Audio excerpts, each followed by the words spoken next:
ধ্বংসস্তূপে চাপা পড়া শিশুদের কান্না, আতঙ্কিত নারীদের আর্তনাদ আর ঘন কালো ধোঁয়ায় আকাশ ঢাকা। এটি দীর্ঘদিন ধরে চলমান বিভীষিকার চিত্র। গাজা আজ কোনো ভূখণ্ড নয়, এটি রূপ নিয়েছে এক ভয়াল মৃত্যুকূপে, যেখানে প্রতিদিনই ঝরে পড়ছে অসংখ্য নিরপরাধ প্রাণ। গাজা আজ পরিণত হয়েছে এক জীবন্ত মৃত্যুপুরীতে। দখলদার ইসরায়েলি বাহিনী আবারও তীব্র করেছে তাদের সামরিক হামলা।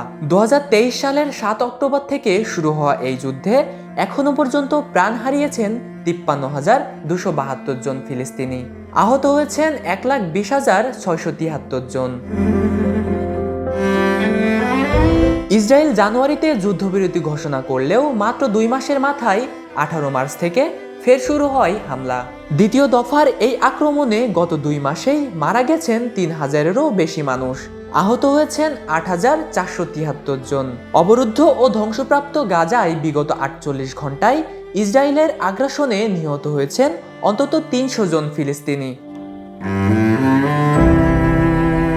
গত 24 ঘন্টার মধ্যে নিহত হয়েছেন 153 জন, আহত হয়েছেন আরও 459 জন, এমন তথ্য দিয়েছেন গাজার স্বাস্থ্য মন্ত্রণালয়। এদের মধ্যে 7 জনের লাশ উদ্ধার করা হয়েছে ধ্বংসস্তূপের নিচ থেকে। ইসরায়েলি বাহিনী দাবি করছে হামাসের হাতে থাকা অন্তত 35 জন জীবিত জিম্মিকে উদ্ধার করতে তাদের এই অভিযান। জাতিসংঘ ও আন্তর্জাতিক সম্প্রদায় এখনো পর্যন্ত বেশ কয়েকবার গাজায় সামরিক অভিযান বন্ধের জন্য ইসরায়েলের প্রধানমন্ত্রীকে আহ্বান জানানোর পরেও থেমে নেই এই হামলা।